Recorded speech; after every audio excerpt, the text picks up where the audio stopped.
fourth quarter of this year?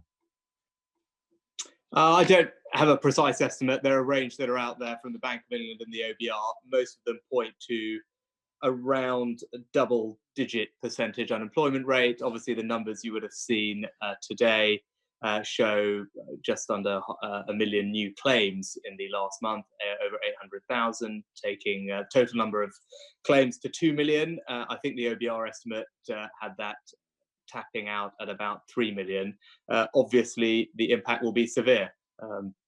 We're seeing that already, as I said, in the universal credit claims data. And obviously, there are 8 million people who are currently furloughed.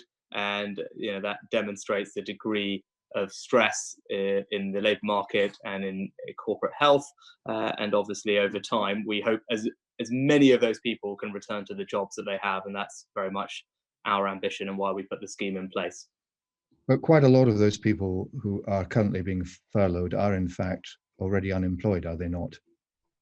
No, they are furloughed, and that was exactly the point of the scheme, was to prevent mass unemployment happening immediately as a result of the lockdown and the restrictions on businesses operating, which is why I took the decision to introduce the furlough scheme, because I wanted to protect people's jobs and livelihoods, no fault of their own, that their business had been closed down to avert a public health crisis. And that's why we implemented the scheme. It allows employees to remain attached to their employers. That attachment, we know, is critical, and hopefully allows the companies to hibernate for the short term. And as restrictions are progressively released and our economy returns to normal, allows as many of those jobs to be protected as possible. But you're absolutely right in the sense that I've said very clearly, although we've put unprecedented mitigating actions in place, I certainly won't be able to protect every job and every business. We're already seeing that in the data, and no doubt there will be more hardship to come. This lockdown is having a very significant impact on our economy. We are likely to face a severe recession, the likes of which we haven't seen, and of course that will have an impact on employment.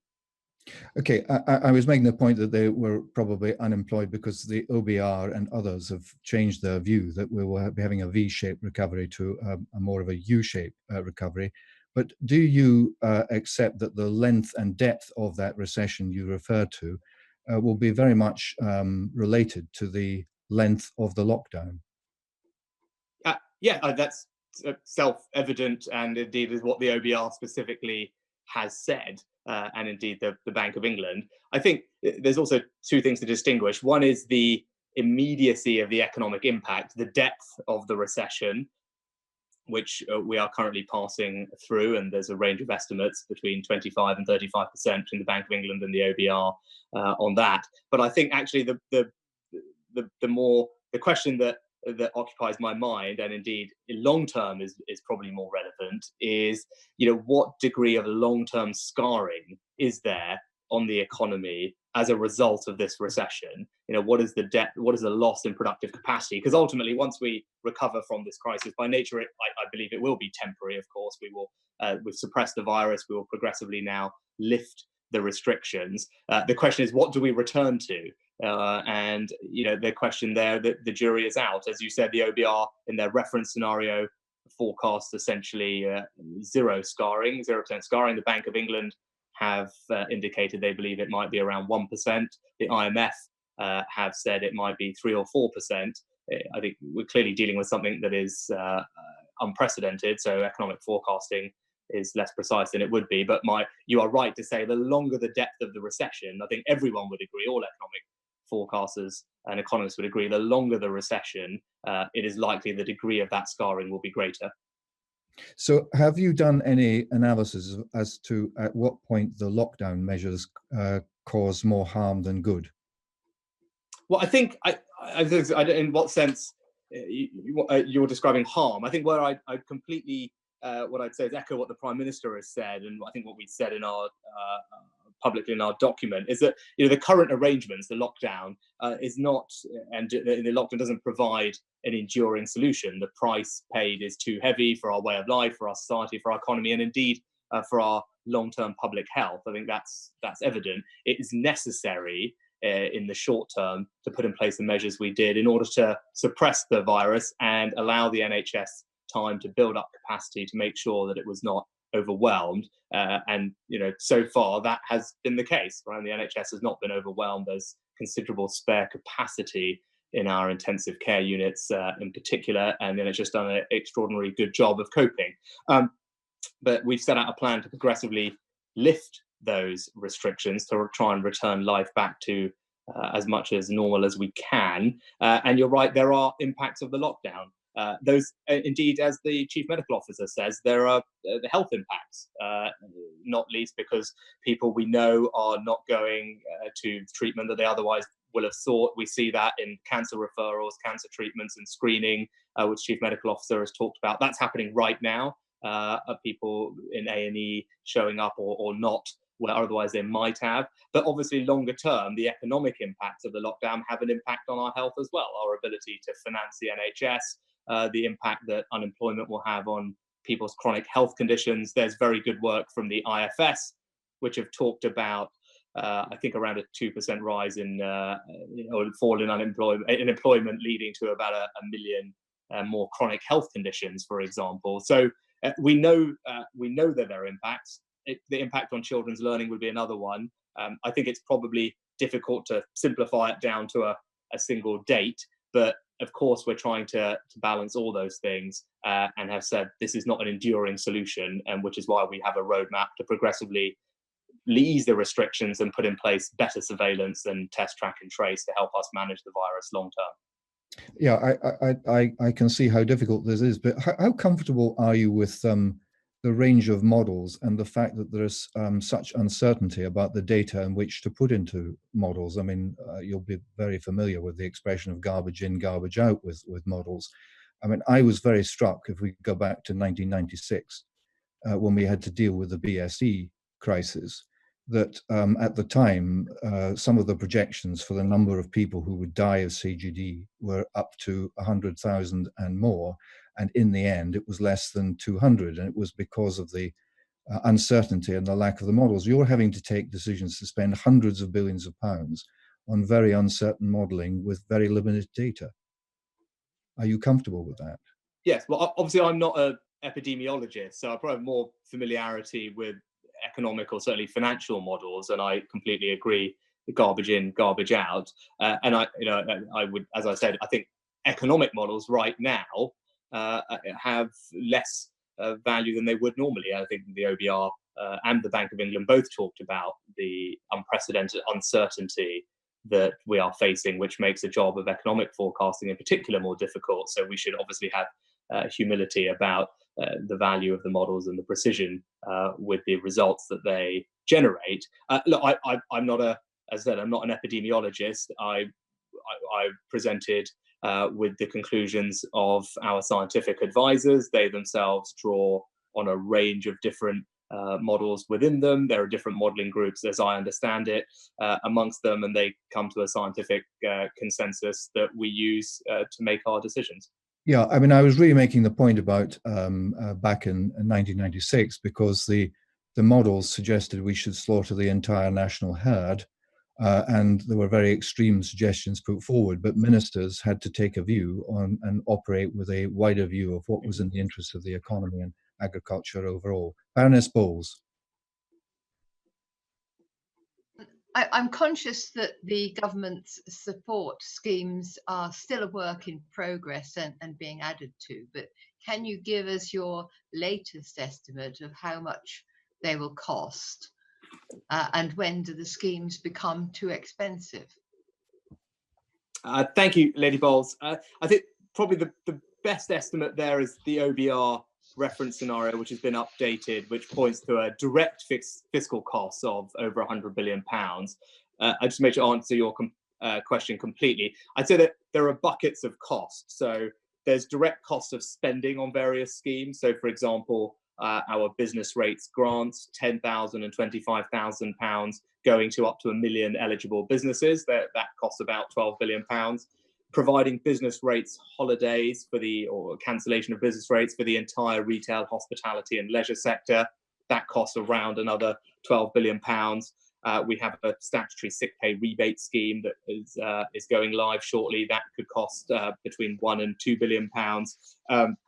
And then obviously we have the job retention programme and the self-employed scheme, which between the two of them are likely to cost in the tens of billions of pounds, several tens of billions of pounds by the time those schemes are wound down, with the furlough scheme recently being extended through to the autumn. Then on top of that, those are the costs this year. We've also invested in public services, which one might argue is a direct cost, but it's not a support scheme, and already that total is around £14 billion. There are also welfare changes we've made, which would be several £1 billion to strengthen the safety net this year. And then there are the costs that we will only know down the line, which are still direct. And by those, I would mean the tax deferrals and loan guarantees. So we've provided considerable flexibility for people to make tax deferrals, both on VAT, income tax self-assessment, those total north of £30 billion, and also tens of billions of pounds in loan guarantees. Now, obviously, depending on what happens to those guarantees and those loans and what happens to those deferrals, there will be a fiscal cost from those as well, but we will not know that for some point in the future, more likely. So you're not envisaging changing them, particularly from the direction they have? You'll have to stop them at some point. I mean, there must be a point. You can't go on forever. Well, most of all the things I mentioned, actually, most of them have a finite time already. The business rates holidays are for this year. For example, the cash grants were one-off. The loan programs run on through to the autumn, when those loan programs are no longer available. That will be the same with the Future Fund that is launching tomorrow. So in one sense, the only moving part was the furlough scheme, which we've now set a time limit on. It was extended it for 4 more months, so it will run to October. And at that point, all of the schemes will have wound off, or there will be things that will have lasted for the full year, but they're knowable costs today, for example, business rates. So what do you think that this means for the budget deficit this year? Because there were some leaked reports that it might be as high as 337 in a most likely scenario, and that was a sort of leaked Treasury document compared to the 55 million that was hoped for in the budget. But obviously times have changed since then. I mean, it will be what it will be. I don't think that there's anything wrong in having these support measures, but what's the best estimate there? Because that is substantially more than the OBR.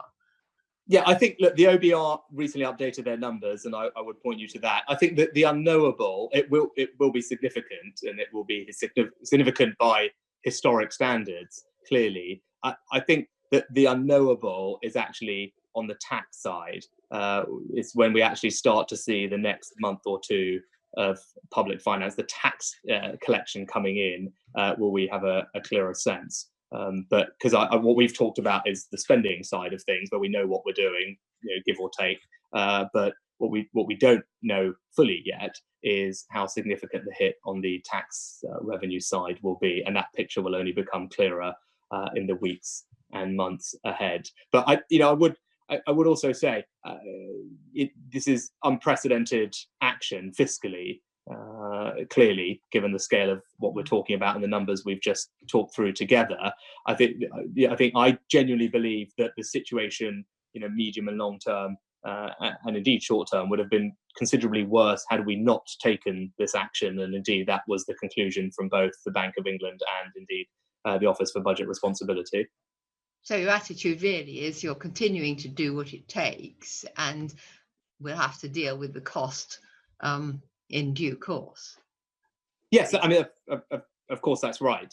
And what's guided me, it goes back to that conversation we had at the beginning with Forsyth around, there's obviously an immediate hit to the economy, but what we're actually trying to do is, as well as, there's not a lot of that we can mitigate, because ultimately it's a function of us closing down the economy, right? So, if we close down the economy, there's a pretty significant impact that we can't really do very much about, because the whole point is we try to stop that economic activity from happening. That was the point of the exercise, to help control public health. But what I've been trying to do with the interventions is, as we talked about, preserve as much of our productive capacity as we can, keep as many companies in a viable state, keep as many people attached to those companies, so that when the restrictions are released, when the economy can function as normal, we haven't lost a considerable number of those jobs and those businesses, because that's what causes the permanent damage or the medium-term damage, and that's what has a significant impact on our public finances.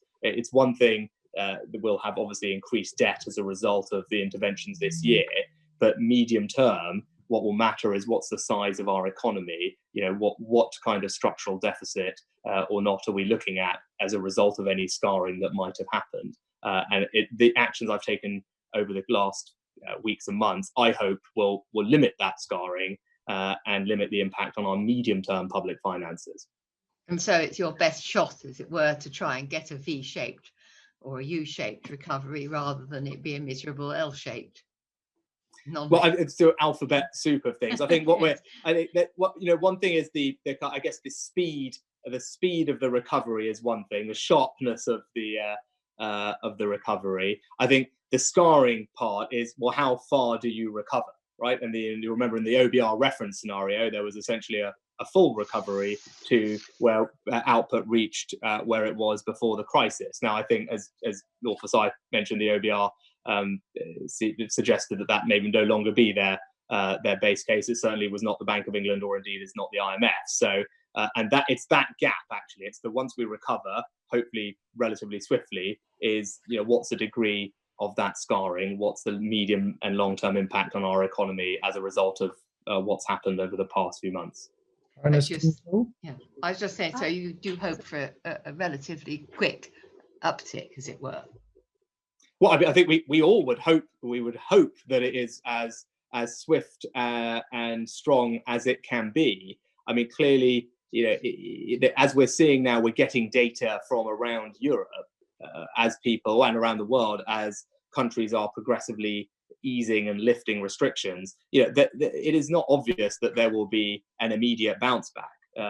It takes time for people to get back to the habits that they had. There are still restrictions in place, even if we can reopen retail, which we very much like to be able to do. And on the 1st of June, there still will be restrictions on how people can shop, which will have an impact likely on how much they spend and how many people go out. And those things will all take time.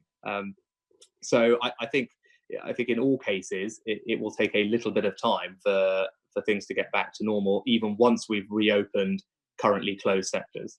Ernest Kingsmill, you wanted to come in on this question. Just briefly, Chancellor, you've got a tough task ahead, and you're dealing with it as well as can be expected. But I'm wondering how much you're balancing the pressures that are on you at the moment with those that are likely to come in the event of when Brexit happens. Yeah, I mean, I would say somewhat separate things. So I think right now, obviously, we've taken a set of specific measures to contain a health crisis, and that has implications for our economy, which we've, as I said, tried to mitigate both in the short and medium term. With regard to our negotiations with the European Union, they continue, and David Frost is, I forget which round he's currently in, but those talks are ongoing. We've been very clear with our partners that we don't have any intention of extending. We believe we've put forward a highly reasonable set of proposals based almost entirely on precedent, on things that the EU has already agreed with other partners. And in that vein, we hope that we can have a constructive discussion on it. But the negotiations are ongoing. Yeah, let's not get. I wasn't really asking about Brexit itself. I was just wondering how you balance up what you have to do now for this crisis with the potential for another crisis in future. I wasn't really interested in the Brexit issue right now in this conversation, but just where there's a balancing act to be played. I'm not sure what the future crisis that you might be referring to is, but I certainly wouldn't see our trading relationship and the degree to which we negotiate a tariff schedule as being in that is anywhere near in magnitude to what we're currently dealing with. Okay, Lord Burns. Chairman, I'd like to decline interest as I am a trustee of 2 arts organisations which have used the job retention scheme. And in terms of the job retention scheme, Chancellor, you have said that it will be extended until October. Do I interpret from the other remarks that you made in response to an earlier question that you don't have plans to extend the support to the self-employed at the same time? I think what I've said clearly on that is that they are 2 different schemes and they have 2 different purposes. Obviously, which I know you and other members of the committee will appreciate. A job retention scheme is designed to keep people attached to their employer, and that's what it's designed to do based on the economic theory behind that. And obviously, given that there are redundancy periods in place of 45 days, that influences some of the timing around providing people with certainty and clarity over the future, and especially as sectors that are closed and now have a timetable for hopefully reopening can plan in advance. It was important to provide, I think, that degree of timetable to all of those sectors. I think the self-employment scheme is by nature different. We have, as has been well documented, we don't have information to know what the individual circumstances are of those who are self-employed. They don't have the same attachment to an employer. Ultimately, they are their own employer. They can, right as we speak, could still be working and also in receipt of a self-employment grant. So it is a very different scheme in that regard, and I think about it differently, and continue to review it as I do all other schemes. Chancellor, when you announced the support for self-employed in March, you said that if we all want to benefit equally from state support, we must all pay equally in future. This was interpreted by a number of people, implying that possibly there was some equalization in various taxes or contributions that are made between self-employed and the employed. Now, I don't wish to press you on, actions in forthcoming budgets, as I know how sensitive that is. But in general terms, what was that interpretation people put on that phrase accurate? I think as you would appreciate well, it wouldn't be right for me to comment on future budgets or future tax policy on anything, and that's the reasonably standard answer I give to all these types of questions. So there can be no overinterpretation of what I say. But I would just refer people to the comments I made. I think that they're clearly those the comments I made at the time are the comments that I would make again. Okay. Could I, a more general point, Chancellor? Those of us, like yourself, who have followed for a long time the problems of monetary and fiscal policy over the decades, know the hazards of taking actions when there are long lags between those actions in the sense of the outcome. And we've often seen the charge, the policy was too little too late, and then at a later stage it was too much too late. Are you concerned that we're steering at the moment by decisions on relaxing the lockdown by monitoring the deaths figures, which are quite clearly a lagging indicator? I mean, are we not in danger of not relaxing the lockdown soon enough by following a lagging indicator? Well, I think you make a factual observation of all the various indicators one can track. Obviously, mortality is the one that happens last. I would say also, we do measure, or the scientists measure the R rate, which is a measure of transmission in the community at the moment, which, as I say, is a more real-time indicator, although, of course, is also, as we discussed previously, it's subject to judgment and models like everything else and assumptions, although that is now buttressed by survey data that we're collecting at an increasingly large scale, which improves the accuracy of those estimates, but also by the overall infection rate in the community, which obviously impacts the effectiveness of a test, track and trace operation, just having a pool of people that you can handle. So I think all of those things are relevant in the conversation, and I believe are relevant in the scientists' minds as they provide this advice. Thank you very much, Chairman. Okay, just on that point on the self-employed, you may not have had a chance to read the subcommittee's report on IR 35, where one of the points was made was that the policy of trying to equalize the tax rules for self-employed and contractors leads to more zero rights employees. That is, those who pay the same tax, but with fewer rights and less security than those on PAYE. Now, the Taylor report recommended creating a new status, a new employment status, which the government said they accepted, but nothing's happened on it. Is that one of the things on your agenda?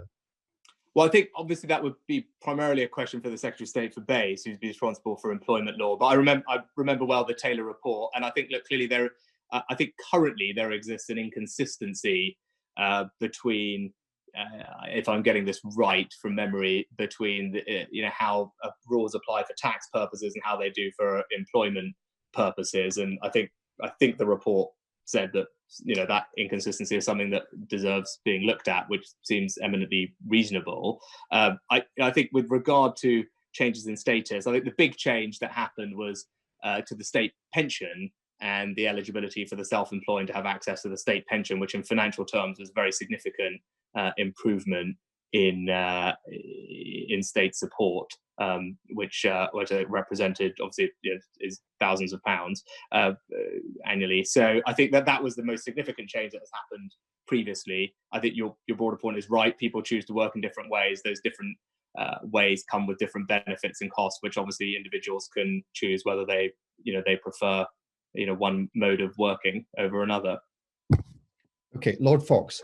I declare interest as set up in the register, including being director of a company that's invoked the job retention scheme. Chancellor, we've talked about the economy in a rather homogenous way, and we've talked about recoveries being J or B or whatever. But of course, there'll be a variety of different recoveries and a variety of different types of recovery by sector, but also by region and by country within the United Kingdom.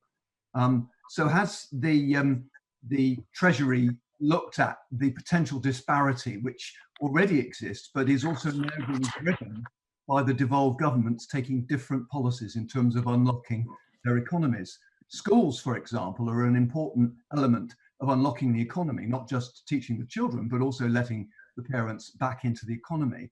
That's going to happen at different rates in different countries. So what is the Treasury's thinking on the effect of the different decisions being made in the devolved authorities on the rate of recovery in the nations of the United Kingdom? Well, obviously, it will be for devolved authorities to make their own decisions in their area over things that they have competence on, and I'm sure they'll be making their own estimates of all of those things. I wouldn't disagree that children being back at school is not just good primarily and most importantly for the children themselves in terms of their educational and social development, but obviously has a beneficial impact on freeing up working parents to return to work. And we know from the survey data that that has been an issue for many parents. So yes, I agree that may well have an impact. There's also potentially a fiscal impact in Scotland, for example. The Scottish government could take a different view on how it unwinds the furlough scheme, and that would have a financial effect, which at the moment is coming out of HMT, of Her Majesty's Treasury. So what's the Treasury's view if Scotland takes a divergent view on furlough? Just to be clear, that the furlough scheme is a UK scheme, and as I said, it will apply nationwide to all sectors, all devolved authorities, all regions equally. And I've set out a very generous timetable all the way through to the end of October, which provides considerable runway for companies to start back up and for people to get back to work whilst maintaining, as we talked about before, making sure the scheme is overall affordable as well. So it is not differentiated, and I've made the decision for the United Kingdom as it is a United Kingdom policy. Okay, well, I'm leaving that to one side. Going back to the discrepancy of recovery in different places, what plans is the government making to support those areas where recovery is going to be harder versus those areas where perhaps it might be more straightforward? Well, I think, as we talked about before, the areas where it will be most challenged is in the sectors which have been closed and their ability to open up again. I mean, the most important thing to talk about recovery is actually to reopen the sectors that are closed. So I think first and foremost, we should be focused on that, which is why I think it was important that we set out a timetable to do that. June 1st for non-essential retail and July 4th for leisure and hospitality. Across those two industries, there are 3-4 million people that are employed, depending on the exact estimate. They're disproportionately younger, they're disproportionately lower paid, and it's critical that both for economic and social justice reasons that we try and find a way to get all of those people back to their places of work, and that will have to be done in a different way, obviously, and that work is ongoing with various industry task forces to find secure ways to reopen those types of businesses. We're seeing across Europe that is already happening, and indeed across the world. So there's much international precedent we can learn from. But the single best way to help all of those places actually to get them open in the first place. So just finally, the particular sectors like the hospitality sector are concentrated in areas like coastal towns, for example. What support are you going to give to the local authorities there, who are kind of best placed to help rekindle the economies in those in those communities? I'm not sure that fiscally they would be in the best place to help if there was something that one thought the entire sector needed help with. I wouldn't necessarily say they're concentrated just in coastal communities. I represent an inland, very rural seat with 2 national parks, which is particularly impacted by all of this. And what we have done is already direct considerable support, particularly on that sector. So cash grants of up to £25,000 specifically for businesses in this sector, in recognition of the difficulty that they faced. So that has been quite considerable, and relative to their fixed costs, we did that grant scheme based on their business rates and their rateable value. That's sort of proxy for what rental payments might have been, or as a significant fixed cost for them. That was distributed through local authorities, but ultimately that was a scheme that we put in place at a national level. Thank you. Okay. On Lord Fox's point on regional differences, we're reading in the newspapers that the R factor, which the government has placed so much emphasis on, is very much lower in London, and that the number of new cases in London is lower. As London is the dynamo, London and the southeast for the economy as a whole, are you not tempted to, at least for London and the southeast, if these figures are correct, to move more swiftly with unlocking the lockdown? I mean, I think, again, on something like that, we are guided a little bit as well by the advice from the scientists who have the best understanding of how the virus spreads and what difference that would make. That's currently not, as I understand it, their advice. I think what we have said is, in a reactive fashion, once things are reopened, which in an ideal world, it would be nice to reopen things everywhere. I think that's what we'd all prefer, to try and get life as back to normal for as many people as possible, for any parts of our country as possible. But what we say going forward is, in a reactive sense, because we'll have a much better surveillance operation, which is able to look at every part of the country and understand at a much more granular level what's happening. If there are isolated or regional or geographic flare-ups or things that need intervention, we could then intervene on a more specific basis. That's something that has been developed, and I think will be part of the future mix, and something the Prime Minister and indeed the Chief Medical Officer and Chief Scientific Advisor have talked about as well. And on Lord Fox's point about people, for example, restaurants and people who are involved in tourism and so on, you've said that you will extend the furlough scheme from August, but you've not said what percentage should be met by the employer. Why are you delaying telling employers that so they can plan? And how are people like restaurants, if we're still subject to social distancing, going to have the revenue to be able to do so? Were you not tempted to take a more sectoral approach to the furloughing?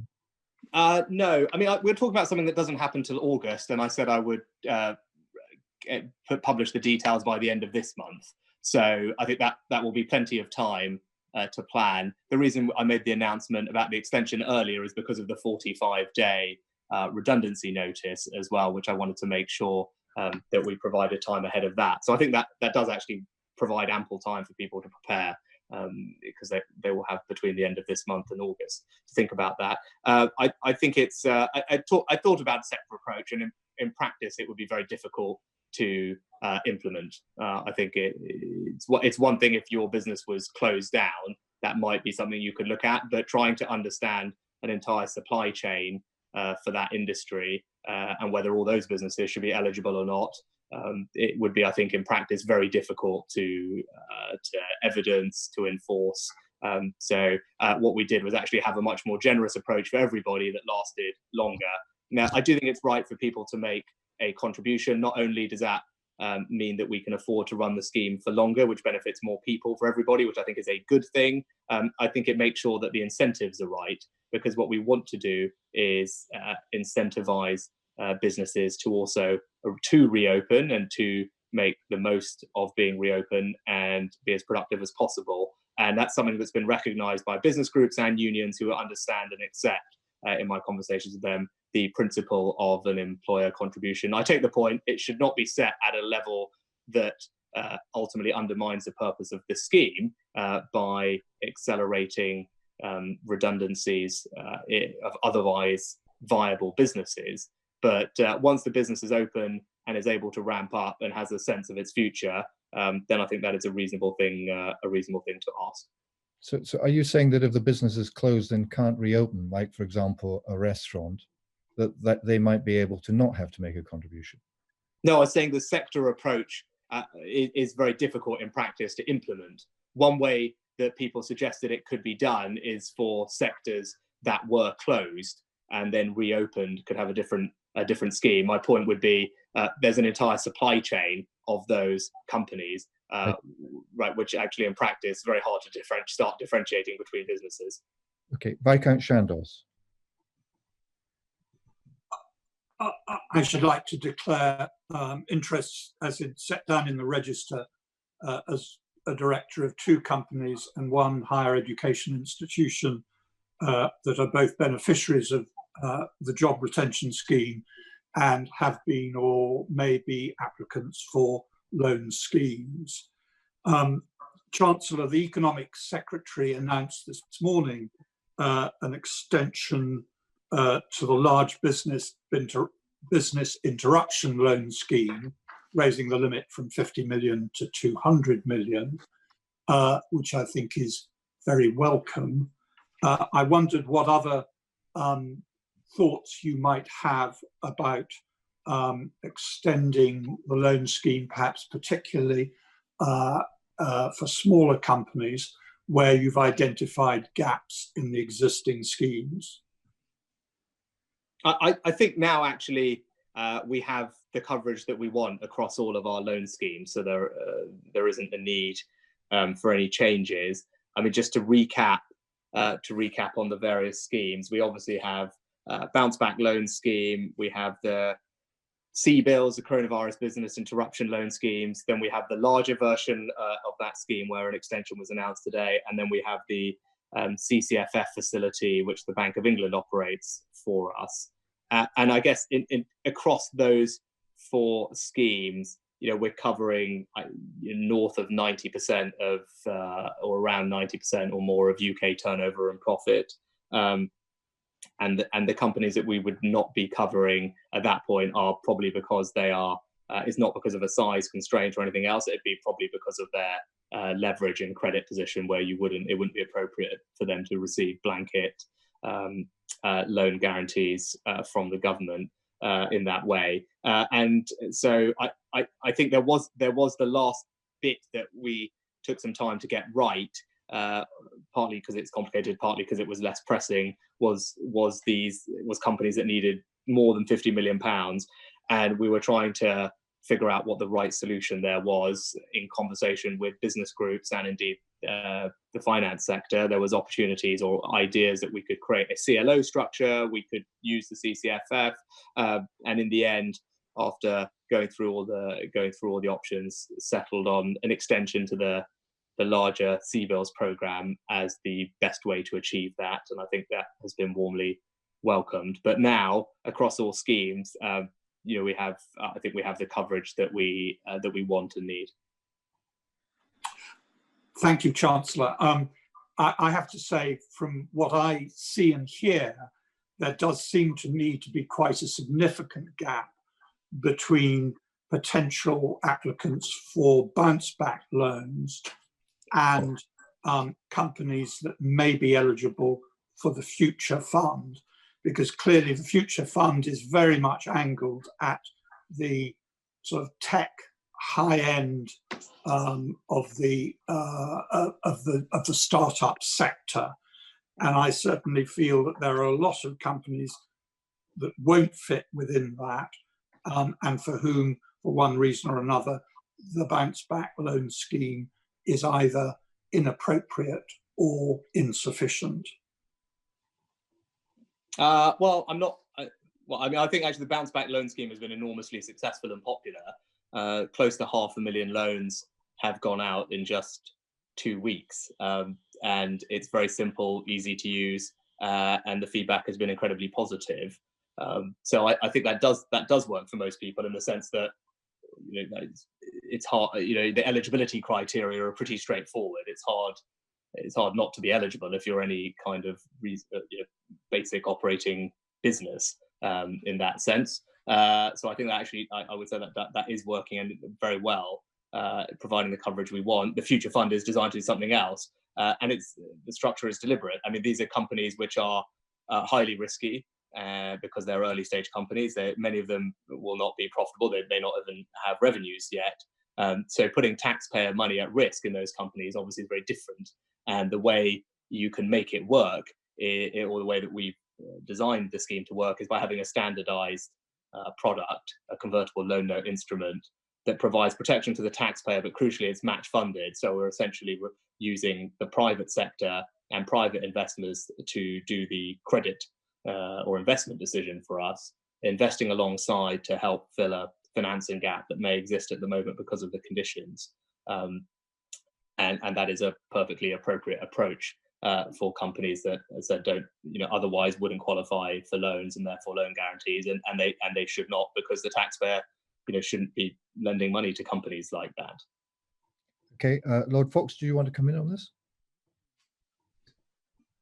Yes, please. Thank you, Chairman. You mentioned CBILS and bounce back and the success in your terms of bounce back. One of the reasons for that seems to be that a large number of unsuccessful CBILS applicants were quickly pushed through the bounce back system by the banks, and the uncharitable would say that the banks were very keen to do that when none of their money was at stake. So Chancellor, are you 100% happy with the way the banks have performed around CBILS? Yeah, I think the CBILS program, I think they're actually very different. The average loan size, for top of my head, I mean, these figures are approximate because I don't have them to hand, but when I last checked, the average loan size was about 150,000, maybe more, for CBILS, and more like 30,000 for bounce back. Those numbers are about a week out of date. I haven't got this week's in front of me, but order of magnitude, that's what they are. So they're two very different products. So I don't think you can say that, oh, it's just simply because they've shunted one to the other, right? Because the CBILS started at a much lower, at 25,000 pounds before. So it wasn't actually designed for a lot of the small lending. And there are some consumer protection issues that we had to work through to make it possible. But I think, look, the CBILS program now, over 40,000 loans have been granted, and there are tens of thousands more that are being worked through. The approval rates are in the mid to high 80s last time I checked. So that does seem to be something that's working. We haven't done this before in the UK, so was it a bit slower to get going than I would have liked? Yes. As I said, we're all learned as we've gone through this. We haven't done this, unlike some countries across Europe who have done this before, so they have systems set up to do it. We didn't, so we had to design as we went. And we learned that there were some elements of the guarantee schemes that we had off the shelf that we needed to adapt for the current situation. But we made those changes as soon as the feedback came. We made those changes. That helped. And I think now across 2 schemes, to have over 500,000 loans in this space of time that we have, it ranks very favourably compared to, I think, almost anyone else who's doing this. So you're happy with the banks?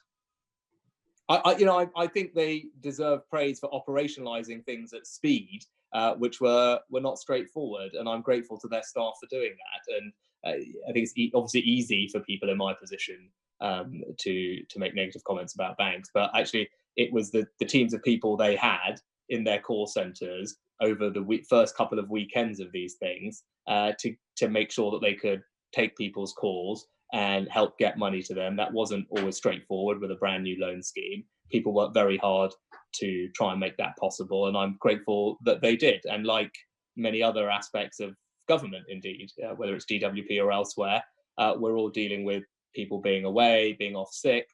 So there is a challenge in operationally delivering these things, which I'm grateful that they did. And as I said, I think they responded positively to the changes that we made in the scheme on CBILS. I continue to look at it. As I said, I would like to see the backlog cleared of people who have outstanding loan applications. The reason the backlog is there is because applications keep coming in and loans are going out. So in a sense, that's a good thing. But I just want to make sure we keep up the pace and volume on that.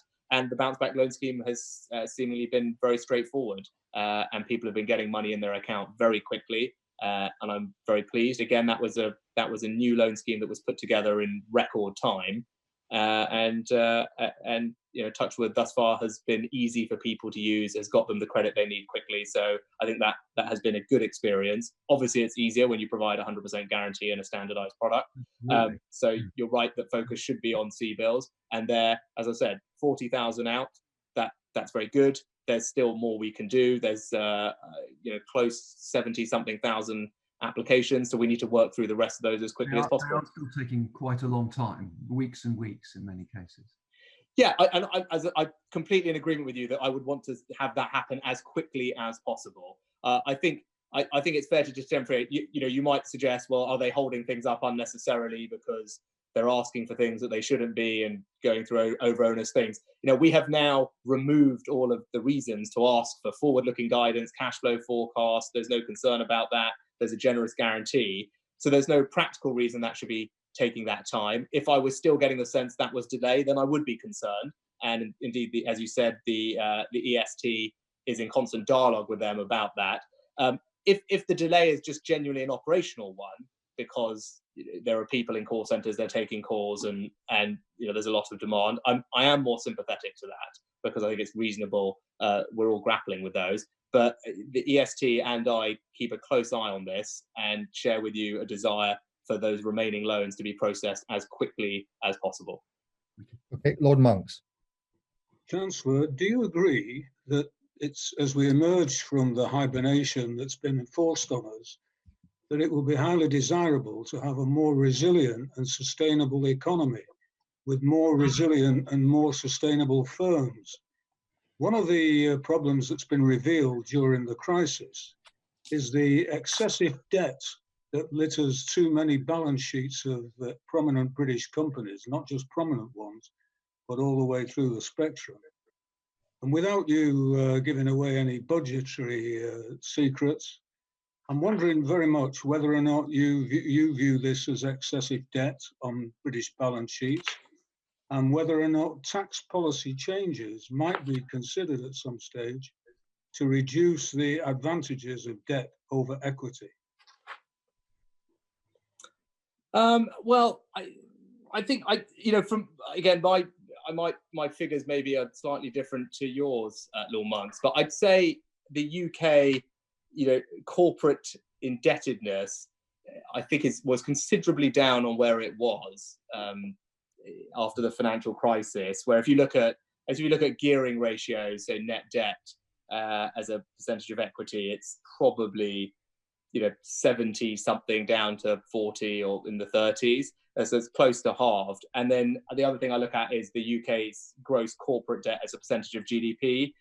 relative to OECD peers. And again, we come on current numbers, we are much lower than the median, towards the bottom of the table on that. And again, probably halved from the financial crisis time. So I'm not sure there is in general a corporate indebtedness problem when you look at the stats for the sector as a whole. You're always going to have individual companies that have taken on too much leverage. But I'd say, I think looking at it across the board, it doesn't feel to me that that's the case. Do you think it's necessary to build a more resilient and sustainable economy in this country? One which can survive crisis rather better than some companies are struggling to do at the moment, despite the very extensive public support that is being offered by you and by the government? Yeah, I think that is a fair observation. I mean, as it was 10 years ago in the financial crisis, as it is now, when events like this come along, we look at all ourselves, whether it's government, whether it's businesses, whether it's organisations, whether it's schools, all of us, whether it's Parliament, and we look at how we operate, and what were we not prepared for, what do we not have contingency plans for when something like this comes along, and we will all, in all our various ways, learn from this and make sure that we are better prepared for something like this in the future. But I think your broader point about resilience is a fair one. I mean, all companies need to think about unexpected shocks that may come their way and plan for those prudently. And having balance sheet capacity is certainly one of them. And just finally, Chairman, a different point. In the immediate aftermath of the crisis, will you agree with me that it's going to be more important to prioritise growth over the repayment of debt? If growth takes place, the debt tends to take care of itself in due course. I'm not relaxed about the amount of debt, but I want to press the case very much for concentrating on economic growth, which can absorb our problems that we've got on the red side of our balance sheet. I think everyone would agree that more growth is preferable. I think historically, when we've deleveraged, and there's plenty of people on this committee who will know this better than me. I think if you look at historic periods of deleveraging, it's probably come more from the inflation component than the real component of growth. So in that sense, I'm not sure that necessarily would be the best thing, because that would have impacts elsewhere. But more generally, do I believe that more growth is a good thing? Absolutely. Okay. Real growth. Lord Monks reminds me of Ronald Reagan's famous quote when asked about the deficit. He said it was big enough to take care of itself. Interesting, you have one mind on that. Lord Livingston. Thank you. First of all, I'd like to declare my interest on the register, including chairmanship of Dixon's Carphone and also trustee of the Social Care Charity. Both of these organisations have utilised some of the available supports. First of all, Chancellor, I'd very much like to commend you and the Treasury team for the breadth and speed of the measures that you've taken. These things are not easy at a time of crisis, and of course they may not have been perfect, but I think the amount of work and the thought that went into it is to be hugely commended. Now looking as hopefully as we move out of the crisis to recovery, and in businesses in particular, the first thing that tends to be dropped is investment. And there's plenty of reasons now for businesses not to invest, and not a lot of reasons to invest. And I wondered whether you and the Treasury have given thought to mechanisms that could encourage people to bring investment forward. For example, in the area of capital allowances, by maybe expanding their width and increasing the rate for larger companies, but only for a short-term period. So giving them a reason to bring forward expenditure that might otherwise wait till perhaps things were more certain. Well, first of all, thank you, Lord Littleton, for your very kind words, which I appreciate. It's very nice of you to say, and I broadly agree that I think look, there's been a long-standing issue with investment in this country. I mean, that the stats on that are clear, and I'm sure you as a committee have discussed them in the past.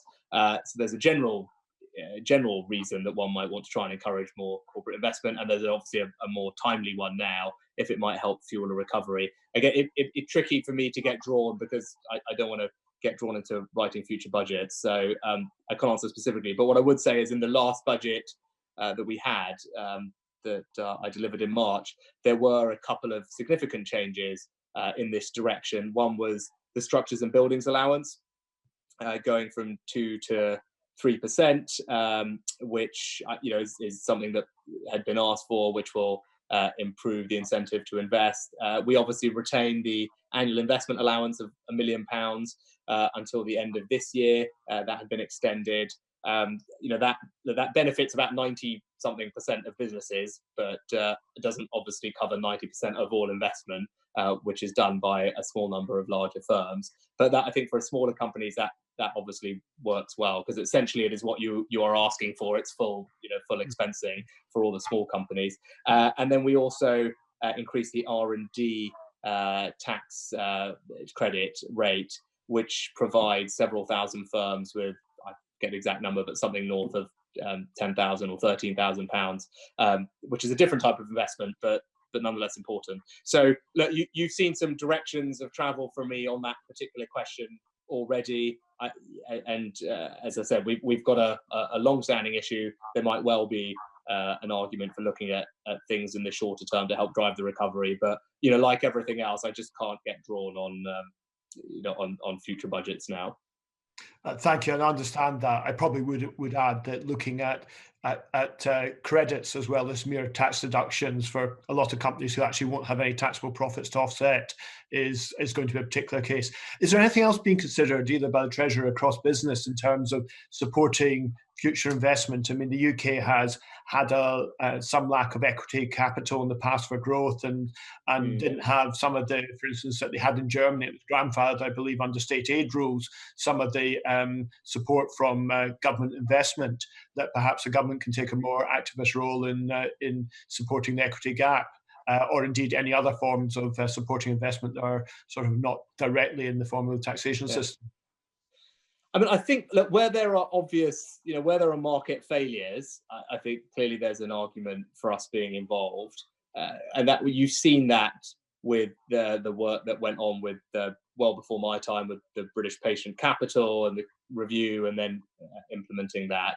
I think at budget as well, I talked about an extra £200 million to do exactly what you're suggesting in the life sciences space, which is one of our I'd say globally most competitive industries, and something that the importance of which has only been enhanced by what we're all going through. And that was to do what you said. It was to provide that equity capital at a fund level rather than a firm level, which to me feels something more appropriate. Yeah. But in that space where we thought there was an issue that we could help nudge things along, and we've done that more broadly elsewhere as well. So there's clearly, we've got a record of doing that. Obviously, the future fund that is launching tomorrow will be interesting, because we'll see what the take up is. We'll see what it's like. That is a slightly different way of doing providing quasi equity capital. We will create a portfolio there, and it will be interesting from a policy making perspective to see how that performs as a guide to what might be worthwhile doing in the future as well. Thank you, Chancellor. Okay, Lord Tugendhat, did you want to come in on this question? The government had very ambitious infrastructure plans. I wondered whether, in the light of what has happened, further thought has been given as to how one might promote a greater degree of private finance from abroad in our big infrastructure projects. I mean, certainly private finance at home too, but I wondered to what extent thought was being given to encouraging private finance from abroad in infrastructure projects. that's an excellent question. And we obviously have an infrastructure financing review that's been conducted, and we are due to respond to the National Infrastructure Strategy, or the National Infrastructure Commission, to us. And those questions will be considered as part of that when we respond. So I can't get into it now, but I think you're right. We have enormous needs. The government is going to do an enormous amount, as we talked about at budget, but there will always be a need to attract capital, something that historically we as a country have done very well, and we want to make sure that we continue to be a place where people have the confidence to invest, to help fund some of the things that we would like to see. And I think it's also important, as we know, and all the research tells us, that foreign direct investment also brings with it productivity enhancing know-how and R&D as well, which has spillover benefits for the rest of the economy.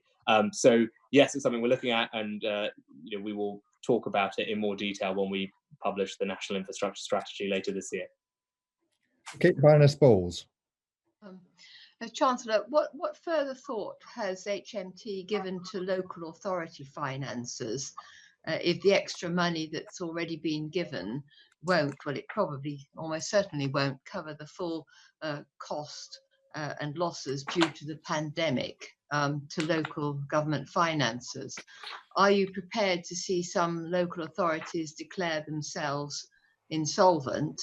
And if they do, what's the contingency plan? So as a former local government minister, I care very deeply about local government, and they've done a heroic job being on the front line of helping to respond to the crisis that we're all going through. I think what I'd say is my colleague, the local government Secretary of State, is in constant dialogue with the sector about what's going on, which is why we've provided considerable direct cash support, 2 tranches of about £1.6 billion over the past couple of months. But we've also brought forward payments of about £850 million in adult social care grant payments, and allowed councils to defer business rates of over £2.5 billion to help with any cash flow issues. So there has been quite considerable support already, but of course, my colleague is in close touch with the sector. So that doesn't quite tell me what the contingency plan is, but I mean, you're telling me it's not your problem, maybe. I mean, well, it's also a problem. I mean, there's a well worked framework for that, which you will be familiar with, and is operated by MHCLG. Right. I mean, but looking further forward, I mean, there's still a lot of expenses that local authorities are going to come up against. I mean, the business rate review has been delayed, but town centres still need major restructuring, and there'll be changes needed following the effect of the virus on retail and hospitality sectors. So are you going to provide financial and administrative tools to help local authorities to succeed with those projects? Well, we have already put in place the Towns Fund, which does exactly what you've described and provides support through local authorities for high streets, and the High Streets Fund works together with that to get money into communities for projects to revitalise their high streets and ensure strong local economies. So that support is there and is in various tranches of being deployed. But I think there, in terms of the business rate side of it, in one sense, because we've provided a lot of support to local authorities by covering or cancelling the business rates for many of these companies this year. When we do that in the retail, hospitality, leisure sector, we provide the equivalent amount to local authorities, so they're not out of pocket, and those are obviously the most exposed sectors. Lord Fox, did you want to come in on this? Yes, please. Thank you. Chancellor, I mean, you've pushed the role to the MLCG, but you're the people who hold the purse strings. They don't have any money to spend in local authorities if you don't let them have it. So So there must be a sense of you either planning to give them the money to do this or not. And secondly, you mentioned schemes that were in existence already, but this is a scale that is far higher than pre-existing schemes. There's many shopping concerns are going to the wall.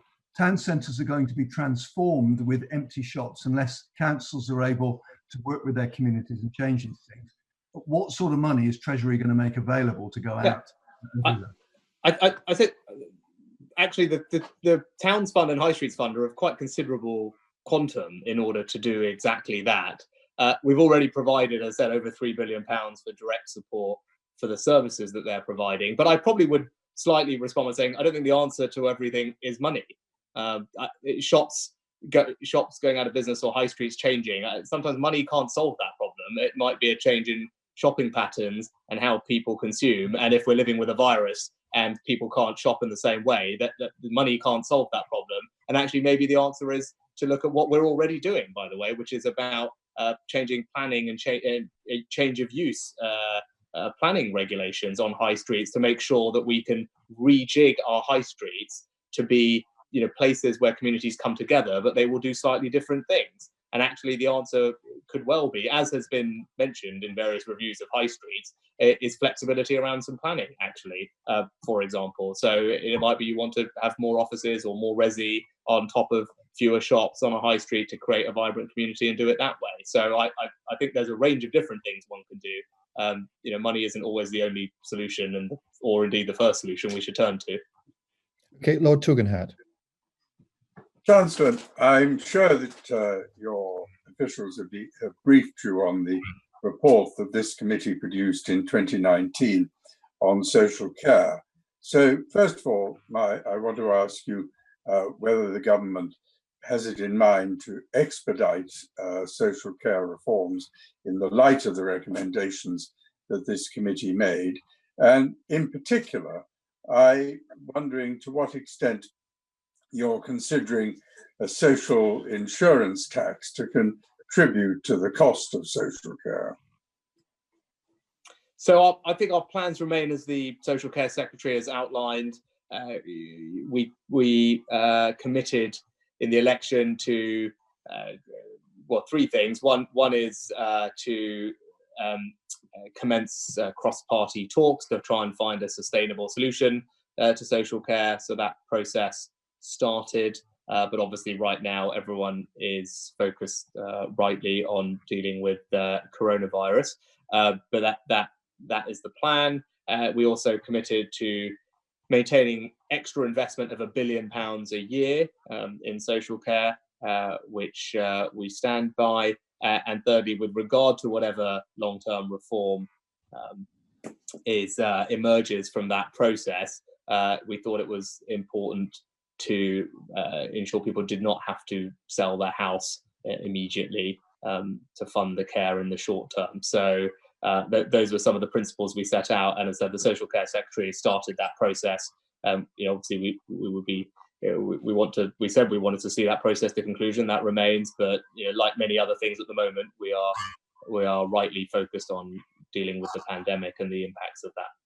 I mean, of course, I quite understand that everybody's got a lot on their plate, not least Secretary of State for Health, and that focusing on the immediate crisis must be the principal priority. But I think that it can be said that the pandemic has highlighted issues to which we were drawing attention last year, and that the one key lesson that has surely come out of the pandemic is the need to raise both the status and the financing of the social care sector. It has been a poor relation by comparison with the NHS. Save Our NHS is very good, absolutely, but Save Our Social Care needs perhaps to be get its priority raised a bit as well. I think you're right in saying social care. The people who are working in social care are, again, they're doing a heroic job in difficult circumstances on the front line of this. I I would say, as the Secretary of State for Health and Social Care is talking about every day, and today was in Parliament talking about exactly this. They've been uppermost in his mind and this government's mind, and we're doing everything we can to give them the security and they need to do their job. It's probably not for me to repeat all of that, but I think we remain committed to saying what we said in our manifesto and in the campaign. We want to find a long-term solution to the system. I don't think that's straightforward, and we would like to try and do that on a cross-party basis to ensure that whatever solution we get at has the best chance of being sustainable for the long term and has common buy-in from everybody as much as is possible. And as soon as is practical and we can, and no doubt the Social Care Secretary will be getting on with that. But I would say that there's plenty of work that has happened on that already as well. So it's not as if when that process starts, it starts with a blank sheet of paper. Your report, I noted there's a report from the House of Commons select committees that came together. There's things that we looked at previously that were commissioned by various governments. So there's lots of different, for Andrew Dill not being the obvious one. So there's lots of different ideas floating around. So I said, when we start, it won't be from a blank sheet of paper. Thank you. Just on that point, the Secretary of State should have responded to our report within 8 weeks of its publication. He asked for more time. We've been told privately that the problem, and this is not a problem with our report, there have been endless reports and endless promises of green papers. And we've been told the problem really is with the Treasury, who do not want to face up to the fact that the shortage of funding, which has accumulated, has taken place with increased demand. And this is why we're finding social care workers paid so badly, and people who are paying privately in nursing homes being charged an extra 40% to subsidize local authority workers. I mean, is it true that the Treasury have balked at the cost, and this is what has held up the government coming to a conclusion on this matter? I think the Treasury and the government are one and the same, right? It's one government. I think the reason is that social care reform hasn't happened under successive governments for a long time, because it's very difficult. It is a difficult problem where there isn't clear consensus on how to solve it, and crucially, any reform would be expensive, and that's the point that's acknowledged, and obviously has to be paid for. So there has to be consensus both on the reform and how it's paid for. And those things need to come together. I think the Social Care Secretary has made that point as well. I would stand by that. So in that sense, it's not about anyone balking at anything, right? We just need to find a reform that people can coalesce around, that we think is sensible and sustainable, and also, crucially, that we can afford it. And we need to know how we're going to pay for it, and that has to be part of the same conversation. Okay, well, perhaps we could send you a copy of our report and certainly the evidence, where there was enormous consensus and very little division on what the way forward might be. Baroness Kingsmill.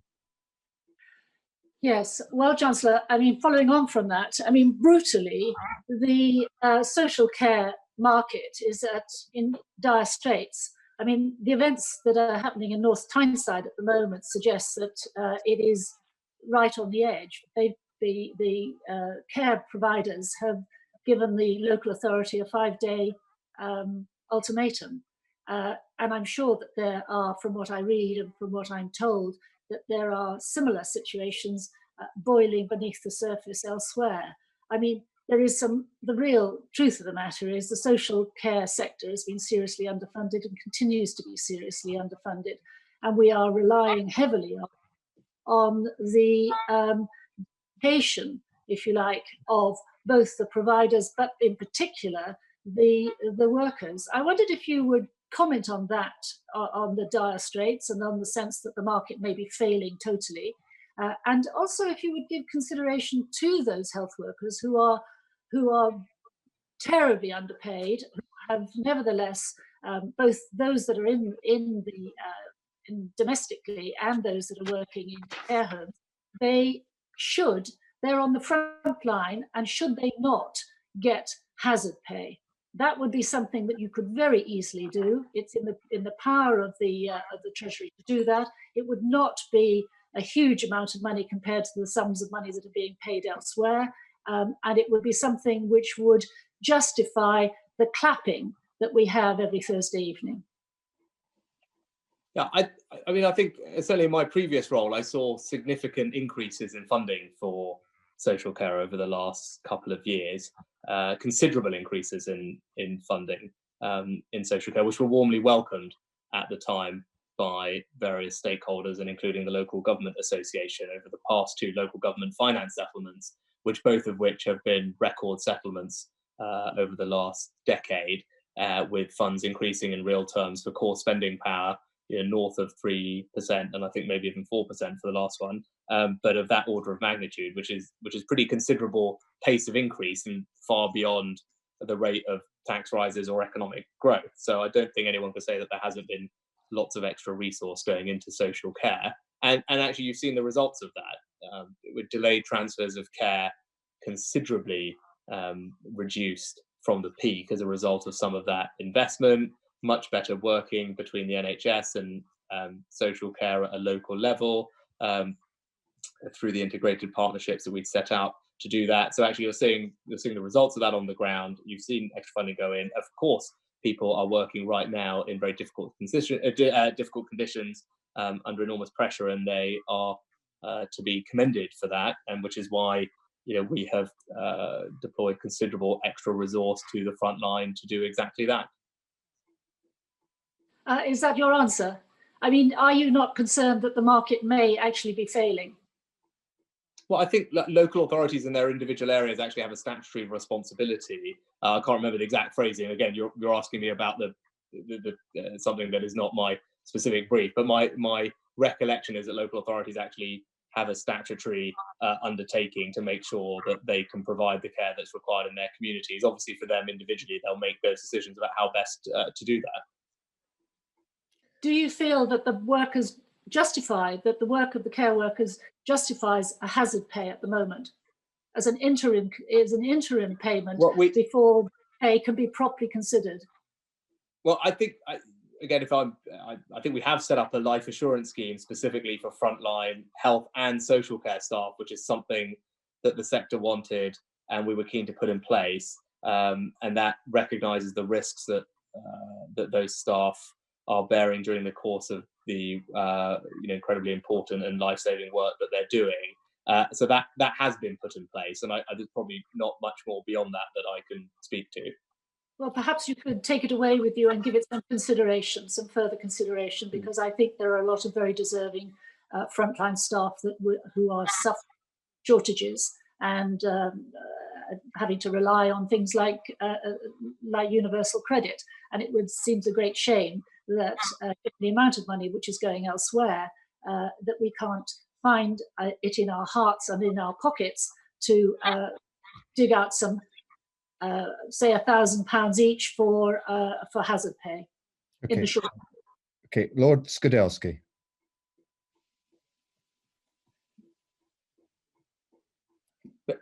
Maybe on Lord Skidelsky, Lord Skidelsky, we can't hear your question. Can you start again? Just before we move off social care. Yeah, go on, Chancellor. If I may, you said there was overwhelming consensus. I'd be really interested to know, in terms of how the reforms would be funded, what was the overwhelming consensus on how that should be achieved? Well, I think what we can do is we'll send you a copy of our report, which sets out some of the funding problems, and which also deals with DILNOT and other issues, and which was overwhelmingly supported in the debate, in the debates that we've had in the House of Lords. Because from the summary I saw, I think suggested an incremental cost of about £15 billion annually, and I was just wondering what the consensus was amongst members of the committee as to how that ought to be funded. Because it was quite a significant sum. It is a significant sum, but it's relative to the money which has gone into the health service, which is a point which is made in the report, and the costs which fall upon the health service because of bed blocking and so on. It needs to be looked at in a rather broader context. I think that was the essence of the report, but rather than get drawn. Yeah, no, I'd be interested, because that, as we discussed, generally is the issue, right? It's well, how do you fund the incremental resources? And I'd say if there's consensus on that, it would be helpful. I'd be interested in knowing what the consensus was. I presume at that level, it presumably would be just general taxation. So that would be 2 to 3 points on basic rate of income tax.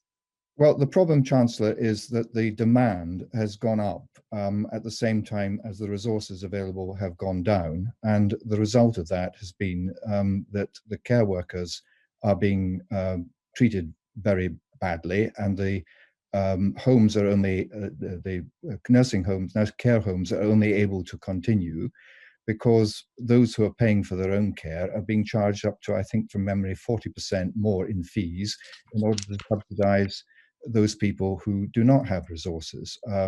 So it is a fundamental duty, is it not, to provide a net and a ladder to catch those people in who are in need. It's the basis of the welfare system.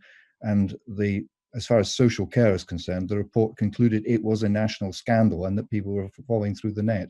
But I don't want to take the committee's time too much on this. We'll send you the report, and we'd be very interested in your response to it. Lord Skidelsky, can we hear you now? Can you hear me now? Yes. Chancellor, as we're talking about money, have you considered making permanent the increases to universal credit, which have been made for the duration of the crisis? Because a priori, there's no obvious reason for thinking that the needs of claimants are going to be less when the lockdown is lifted and normal conditions return. Lord Skidelsky, yes, you're right. Those were increases that were made on a temporary basis for the crisis. And unfortunately, I have to give the same answer that I've given to others. I just can't be drawn on future budget or indeed welfare policy. And well, on another matter on which you might not be able to be drawn, we've had quite a lot of evidence of distress and difficulty caused by the waiting period for universal credit. Have you, or might you consider converting the allowances into a gift? I think I haven't got the exact stat in front of me, but I'm sure we can send it to you. There's ability for everybody to receive an advance payment very quickly, and a very large number and percentage of people have successfully been able to do that. And the Work and Pension Secretary worked very hard at making sure that process was as rapid as possible. But quite a lot of gaps there. The evidence has been very strong that a sizable proportion of claimants just get into financial difficulties because of the waiting period, yeah. And the allowances don't seem to be able to. That's again difficult. It gives them a difficult set of claims. As I said, I don't have the figures in front of me for the processing time for the advance payments, but it is certainly the case that everyone is eligible for a very fast advance payment on that. I'd be happy to get the figures exactly and send them. Thank you. Okay, Lord Stern. I'm just conscious, Lord Forsyth, of time, because I think we're running on an hour and a half, and I assume we're wrapping up, if that's all right. Well, it's the first I've heard of it. We're going to be an hour and a half, but I appreciate that you're under a lot of pressure. Lord Stern we're getting towards the end of our questions, but he has an important question to ask. Lord Stern. Thank you very much, and thank you, Chancellor, for your strong and effective action. And I'd appreciate it if you could convey our recognition to the people at the Treasury and the Civil Service for the tremendous job they're doing under enormous pressure. It is enormously appreciated. My question is about the strategy for recovery. I think we've recognised the importance of growth and investment in the recovery story. That's the period after the current rescue phase that we're in now. So we're talking about the end of this year and into next. And it's the nature of the investment and how you foster it that I think it is at the centre of the policy agenda. So we should be looking, I think, if we want an employment-oriented, inclusive recovery, at investments that are rapid in implementation, labour-intensive, and with strong Keynesian Hicks multipliers. And that's the kind of thing we should be looking for. And here are some examples: retrofitting of buildings, EV charging stations, pedestrian and cycling in cities, broadband, trees, land use, and so on physical capital. There's a whole range of things that satisfy those three criteria: rapid, labor intensive, and with strong multipliers. And if that's recognized as a strategy, then surely we can see the kinds of policies that would drive that through, and the sense of strategic direction would give confidence for investment. Would you agree on the centrality of those kinds of issues to a strong and sustainable recovery, please?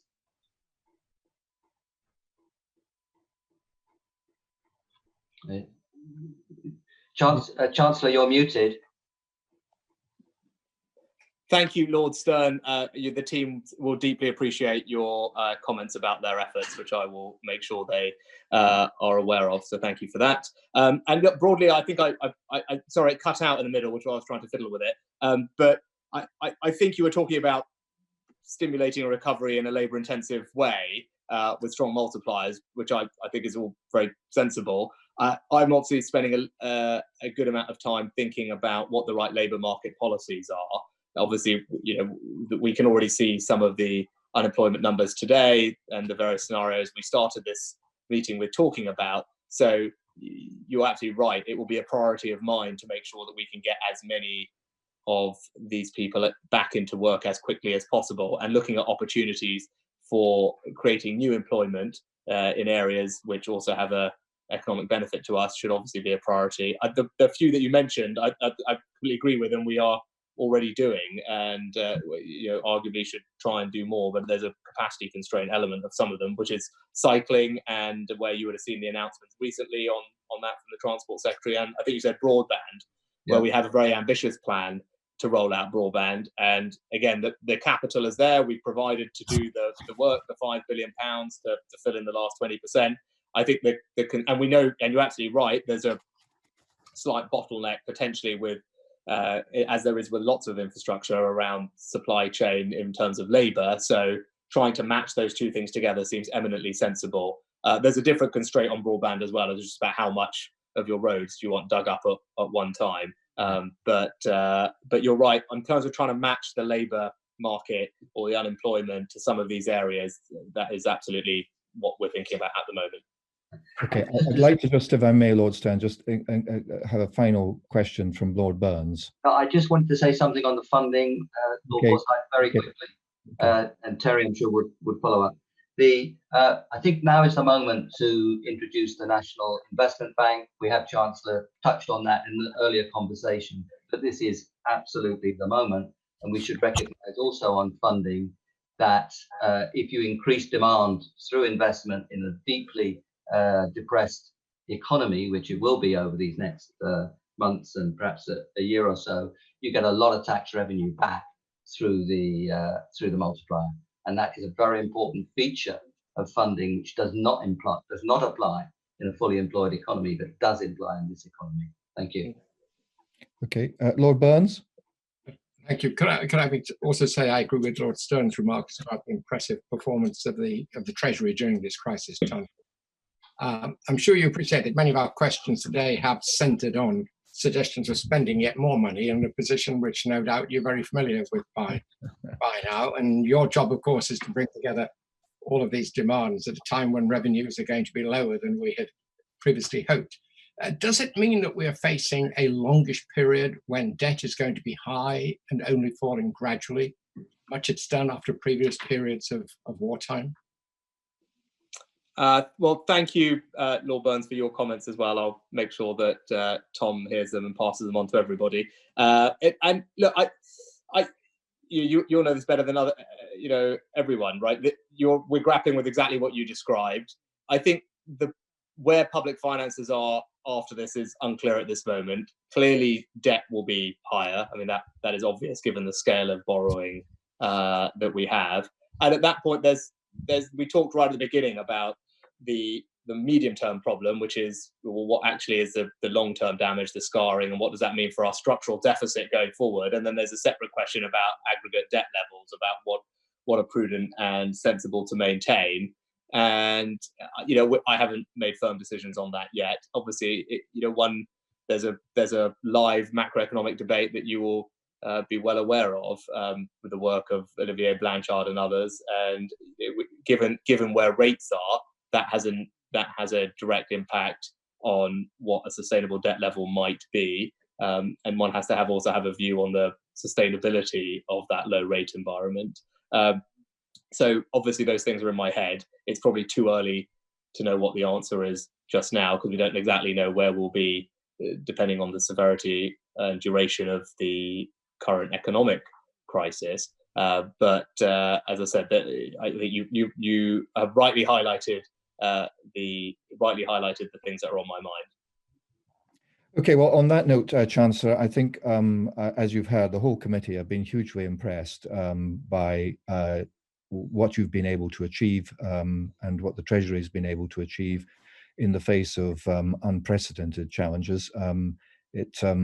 It must have felt a bit of a hospital pass when you went into the Treasury, but I think all of us think you've not only performed well before us this afternoon and given us much reassurance, you've answered our questions, even the ones which perhaps you shouldn't have answered or been asked. And we're very grateful to you for coming to the committee and sharing with us your thoughts. And we wish you well in the weeks and months ahead, which are so crucial to the future of our country. Thank you very much. That's very kind, and it's been a pleasure. Thank you very much for all your questions. Look forward to seeing you again in the future. Right. Okay, if the committee could just stay online once we're offline, that would be great.